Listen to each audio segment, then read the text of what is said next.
എല്ലാ omega 3 fatty ആസിഡുകളും ഒരുപോലെയല്ല എന്നുള്ളത് നിങ്ങൾക്കറിയാം. ഒരു കൺട്രോളും ഇല്ലാതെ ഒമേഗ 3 സപ്ലിമെന്റുകൾ കഴിക്കുകയാണെങ്കിൽ അത് ഗുണത്തെക്കാളേറെ ദോഷം ചെയ്തേക്കാം എന്നുള്ളതും നിങ്ങൾ തിരിച്ചറിയുന്നുണ്ടോ? ഫിഷ് ഓയിൽ ഗുളികകളും ഒമേഗ 3 സപ്ലിമെന്റും വാങ്ങി കഴിക്കുന്നതിന് മുമ്പ് നിങ്ങൾ നിർബന്ധമായും അറിഞ്ഞിരിക്കേണ്ട ചില ശാസ്ത്രീയ സത്യങ്ങളുണ്ട്. അമേരിക്കൻ കോളേജ് ഓഫ് കാർഡിയോളജിയുടെ പുതിയ മാർഗ്ഗനിർദ്ദേശങ്ങൾ പ്രകാരം കണ്ടെത്തിയിരിക്കുന്നത് ഒമേഗ 3 സപ്ലിമെന്റുകൾ എല്ലാവർക്കും ഒരുപോലെ ഗുണം ചെയ്യണമെന്നില്ല എന്നുള്ളതാണ്. കൃത്യമായ അളവിലും കൃത്യമായ ഘടനയിലും അല്ലാത്ത സപ്ലിമെന്റുകൾ ശരീരത്തിന് ഗുണം ചെയ്യില്ല. ഒമേഗ 3 സപ്ലിമെന്റുകൾ കഴിക്കുന്ന എല്ലാവരും അറിഞ്ഞിരിക്കേണ്ട കാര്യങ്ങൾ എന്തൊക്കെയാണ്? ഒന്നാമത്തത്, ദിവസവും കൂടിയ ഡോസിൽ ഒമേഗ 3 ഫാറ്റി ആസിഡുകൾ കഴിക്കുന്നവർക്ക് ഏട്രിയൽ ഫിബ്രിലേഷൻ എന്ന് പറയുന്ന ഹൃദയത്തിന്റെ താളമിടിപ്പ് അസുഖം സംഭവിക്കാനുള്ള സാധ്യത വളരെ കൂടി വരുന്നു എന്നുള്ളതാണ്. ഈ ഒരു താളമിടിപ്പ് സംഭവിക്കുകയാണെങ്കിൽ അത് രക്തം കട്ടപിടിക്കാനും പക്ഷാഘാതത്തിലേക്ക് നയിക്കാനും സാധ്യതയുണ്ട്. രണ്ടാമത് നമ്മൾ അറിയേണ്ടത്, നമ്മൾ വാങ്ങിക്കുന്ന ഫിഷ് ഓയിൽ ഗുളികകളിൽ EPA എന്ന ഫാറ്റി ആസിഡും DHA എന്ന ഫാറ്റി ആസിഡും മിക്സ് ചെയ്തിട്ടാണ് കാണപ്പെടുന്നത്. പ്രകൃതിദത്തമായ ശുദ്ധമായ EPA മാത്രമാണ് ഹൃദയാഘാത സാധ്യത കുറക്കുന്നത്. നേരെമറിച്ച് ഉയർന്ന അളവിൽ DHA അടങ്ങിയ സാധാരണ ഫിഷ് ഓയിൽ ഗുളികകൾ പലപ്പോഴും ചീത്ത കൊളസ്ട്രോൾ കൂട്ടുകയാണ് ചെയ്യുക. EPAയും DHAയും എങ്ങനെയെന്ന് വെച്ചാൽ നമ്മൾ ശുദ്ധീകരിക്കാത്ത പെട്രോളും നല്ല ശുദ്ധീകരിച്ച പ്രീമിയം പെട്രോളും തമ്മിലുള്ള വ്യത്യാസം പോലെയാണ്. നമ്മൾ എഞ്ചിനിലേക്ക് ശുദ്ധീകരിക്കാത്ത ക്രൂഡ് ഓയിൽ നേരിട്ട് ഒഴിച്ചാൽ എഞ്ചിന് കേടുവരികയാണ് ചെയ്യുക. അതുകൊണ്ട് തന്നെ നമ്മൾ ചെയ്യേണ്ടത് ശുദ്ധീകരിച്ച കൃത്യമായ കെമിക്കൽ ഘടനയുള്ള പെട്രോൾ അഥവാ ഒമേഗ 3 മാത്രമേ ഉപയോഗിക്കാൻ പാടുള്ളൂ. മൂന്നാമത്തെ കാര്യം, ഒമേഗ 3 സത്യത്തിൽ ഒരു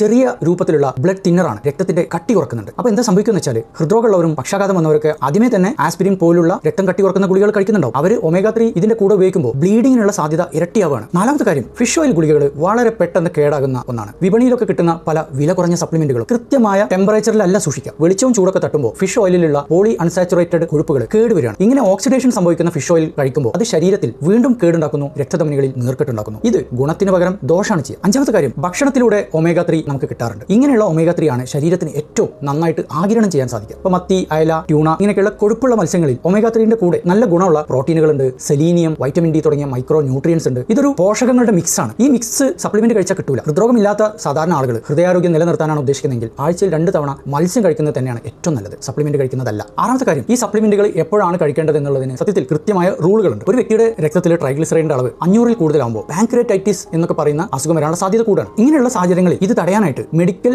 ഗ്രേഡ് ആയിട്ടുള്ള ഒമേഗ 3 സപ്ലിമെന്റ് അല്ല, അത് മരുന്ന് പോലെ തന്നെ ഡോക്ടർമാർ നിർദ്ദേശിക്കാറുണ്ട്. അതല്ലാതെ ചെറിയ തോതിലുള്ള കൊളസ്ട്രോളിന് സ്വയം ചികിത്സയായിട്ട് ഒമേഗ 3 സപ്ലിമെന്റുകൾ കഴിക്കുന്നത് ശരിയല്ല. ഇനി നമ്മൾ എന്താണ് ചെയ്യേണ്ടത്? ഒന്നാമതായിട്ട് സ്വയം ചികിത്സ ഒഴിവാക്കുക. സപ്ലിമെന്റുകൾ തുടങ്ങുന്നതിന് മുമ്പ് ലൈപ്പിഡ് പ്രൊഫൈൽ ടെസ്റ്റ് ചെയ്യുക. നിങ്ങളുടെ ട്രൈഗ്ലിസറൈഡിന്റെ അളവ് കൃത്യമായിട്ട് മനസ്സിലാക്കുക. രണ്ടാമത്തെ കാര്യം, നിങ്ങൾ വാങ്ങുന്ന ഫിഷ് ഓയിൽ ഗുളികളുടെ ഒമേഗ 3 സപ്ലിമെന്റിന്റെ ലേബലിൽ എത്ര അളവ് EPA ഉണ്ട്, എത്ര അളവ് DHA ഉണ്ട് എന്നുള്ളത് നോക്കി മനസ്സിലാക്കുക. ടോട്ടൽ ഫിഷ് ഓയിലിന്റെ അളവല്ല, അതിലെ ഫാറ്റി ആസിഡുകളുടെ കൃത്യമായ അളവാണ് പ്രധാനം. മൂന്നാമത്തത്, നിങ്ങൾ ആൻജിയോപ്ലാസ്റ്റി കഴിഞ്ഞവരോ സ്ട്രോക്ക് വന്നവരോ ഹൃദ്രോഗത്തിന് മരുന്ന് കഴിക്കുന്നവരോ ആണെങ്കിൽ ഫിഷ് ഓയിൽ ഗുളികളും സപ്ലിമെന്റും കഴിക്കുന്ന വിവരം നിങ്ങളുടെ ഡോക്ടറിൽ നിന്ന് മറച്ചു വെക്കരുത്. നാലാമത്തെ കാര്യം, ഒമേഗ 3 കഴിച്ചു തുടങ്ങിയതിന് ശേഷം നെഞ്ചിടിപ്പ് കൂടുകയാണെങ്കിലോ ശ്വാസമുട്ട് അനുഭവപ്പെടുകയോ ചെയ്താൽ ഉടൻ തന്നെ അത് നിർത്തിവെച്ച് ECG എടുത്ത് നോക്കുക. അഞ്ചാമത്തെ കാര്യം, ശുദ്ധ വെജിറ്റേറിയൻസ് ആണ് നിങ്ങളെങ്കിൽ നിങ്ങൾക്ക് ഫിഷ് കഴിക്കാൻ പറ്റില്ല. അതിന് പകരം ഫ്ലാക്സ് സീഡുകൾ, വാൽനട്ട്സ് തുടങ്ങിയവ ഭക്ഷണത്തിൽ ഉൾപ്പെടുത്തുക.